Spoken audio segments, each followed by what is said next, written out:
Assalamualaikum warahmatullahi wabarakatuh.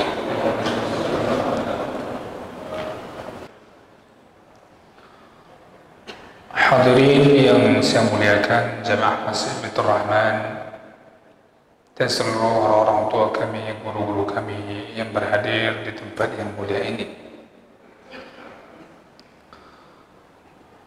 Kita sedang membicarakan bab al-muraqabah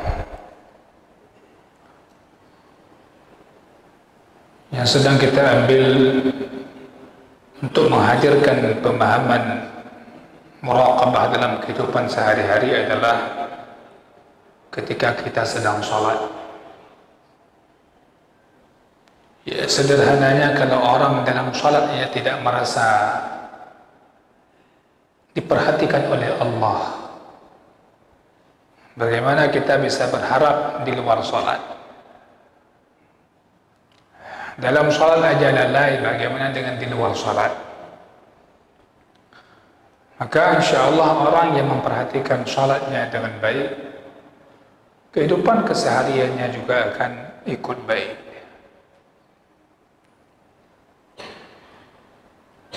Pertemuan yang lalu kita sampaikan bahwasanya yang perlu diperhatikan oleh orang yang sholat adalah tidak tergesa-gesa, tidak terburu-buru. Karena bagaimana orang yang merasa dilihat dan selalu meyakini Allah melihat gerakan sholatnya sedangkan dia buru-buru dan tidak ada malu kepada Allah? Enggak mungkin. Maka dalam hadis Nabi SAW ketika berbicara tentang sholat, kita dapatkan di antara hadis-hadisnya menganjurkan kita agar tenang dalam sholat. Ruku'lah dengan tenang. Sujudlah dengan tenang. Artinya sholat itu tidak boleh buru-buru.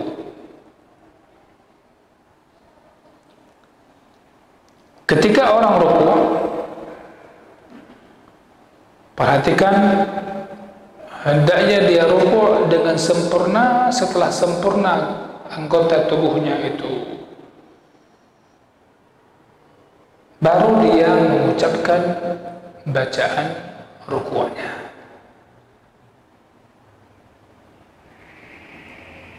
Jangan belum sampai ke posisi ruku' sudah mengucapkan bacaan. Itu tidak akan tenang dia. Maka kita perhatikan orang yang ruku' dengan sempurna, dengan posisi yang kita sampaikan pertemuan yang lalu. Saya malam ini nggak bisa berdiri karena kondisi kesehatan kurang. Saya ingin sampaikan, ketika kondisi ruku' kita dengan punggung yang lurus, andaikan diletakkan air ini, air tidak jatuh, gelasnya nggak jatuh. Ya, kecuali yang memang tulang punggungnya bermasalah. Ini di luar, maka setiap kaidah itu ada pengecualian memang. Tapi yang sehat itu normal, ya, bukan new normal. Normalnya memang itu memang airnya tidak jatuh. Mungkin ada yang mau tabarruk, mau sedekah, bangun satu orang yang kira-kira rukuknya tepat, kita letakkan ini, dia nggak jatuh. Oh, masya Allah. Dia lebih anak muda ya, muda. Jazakumullah khair. Ya, Suhaji. Ini contoh macam ahum betul. Ya, mantap lah. Ya. Dia tidak mengalir, dia tidak jatuh. Itim dong. Nah, masya Allah. Dan diposisikan ini jaro, memang meregam di posisi lutut. Lutut dia. Ya, kepala seimbang. Jadi ketika sudah tenang, ilunnya ada masalah bagaki bacu hanya lundeng. Saya ada masalah di lutut sedikit. Jadi ketika sudah tenang ini, maka baru mengucapkan subhana. Dan kalau kita makmum mengikuti selamanya imam, ya, tidak mengosongkan daripada zikir. Kemudian kita i'tidal. Nah, benar lah. I'tidal. Subhanallah. I'tidal ini juga butuh ketenangan. Nanti ada hadisnya panjang lebar, tapi ingin katakan ini tentang begitu tenangnya salat itu. Saya enggak membahas fikihnya, tapi ingin katakan sisi kita harus tenang dalam salat. Bagaimana menghadap Allah Ta'ala, hadir dalam diri kita muraqabah. Enggak mungkin buru-buru. Ketika tenang ini, baru setelah itu kita bacakan doa i'tidal. Baru kita setelah itu sujud. Tidak ada dari rukuk langsung sujud. Tapi bangun dulu. Ketika sudah tenang sehingga tulang-tulang itu kembali ke tempat asalnya, baru setelah itu kita sujud. Maka jemaah sekalian, kalau ini kita pahami, maka tidak ada yang tidak terkejar bacaan salat kita, maksudnya. Tidak ada yang tidak terkejar. Kajian Allah, insyaallah. Jazakallah khairan. Jadi saya ingin menyampaikan salat itu tenang. Salat itu tenang sampai gerakan-gerakannya. Maka kalau orang buru-buru salat, perhatikan diri kita kalau buru-buru ataupun orang lain, ketika dia salat buru-buru, belum rukuk, kalau baca subhan, Allah subhanahu, ketambung aja gitu. Atau ketika dia bangun, belum sempat apa-apa, baru goyang-goyang langsung sujud. Ya, ini berpengaruh, salatnya enggak tenang. Lihat kita mayang Assalamualaikum warahmatullahi wabarakatuh. Assalamualaikum warahmatullahi wabarakatuh. Dia kejar-kejaran salat sama siapa? Dengan dirinya sendiri. Dan syaitan, ini yang saya katakan pertemuan yang lalu, ketika orang baru takbiratul ihram, Allahu Akbar, was-was itu mulai masuk kan? Bagah. Entah apa yang kita dibikin kita cepat-cepat buru-buru, wallahu a'lam. Tapi begitulah di antara godaan, tantangan orang yang salat. Ya, ini di antara hal yang perlu dilewati. Sebelum kita panjang lebar bicara masalah muraqabah, enggak buru-buru, bisa enggak kita lawan? Maka ibu-ibu, saya sering bahas, kalau sebelum salat, habis wudu, jangan panaskan minyak dulu, mau gorengan. Enggak akan tenang salatnya. Ada menawa, alah, tak wudu je, terpeduk je tu kompor, nanti dia semayang ke mazhab. Maka ukuran salatnya dia perhitungkan dengan matangnya masakan di atas kompornya. Paling kira-kira 5 menit. Ini ke hotel aja 5 menit semayangnya. Maka tidak bagus kita ibadah dengan menentukan jumlah menit waktu itu. Enggak bagus.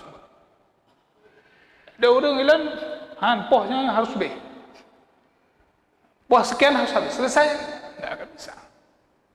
Enggak akan bisa. Jadi saya ingin menyampaikan itu di antara tantangan kita salat yang umumnya semua orang merasakan adalah merasa buru-buru. Hadirin yang saya muliakan. Makanya disebutkan juga ketika meletakkan kedua telapak tangan di lutut kita dalam keadaan jari jemari ini renggang, mufarrajatan al-asabi', renggang ini, jari jemari renggang, kan menoh. Ada menoh ya. Gegufu kan gemar. Kemudian ini semua dibilang tentang kenyamanan salat. Bagaimana Rasulullah? Kemudian hendaknya kedua paha ini juga dalam keadaan tidak rapat. Dibuat nyaman lah. Salat itu dibuat nyaman, tidak rapat. Dan mengatakan Subhana Rabbiyal Azim, dan itu diulang-ulang. atau subhana rabbil azimi wa bihamdi. Dan juga mengatakan antara bacaan ruku' subhanakallahumma rabbana wa bihamdik Allahumma ighfirli. Subhanakallahumma rabbana wa bihamdik Allahumma ighfirli. Juga bacaan ruku' subuhun quddusun rabbul malaikati wa ruh. Ya. Bacaan tadi diriwayatkan oleh Imam Bukhari, Imam Muslim rahimahullah jami'an. Kemudian di antara hal yang perlu diperhatikan, dan ini di antara yang paling penting, bagian daripada inti-inti salat adalah ketika sujud. Ketika sujud.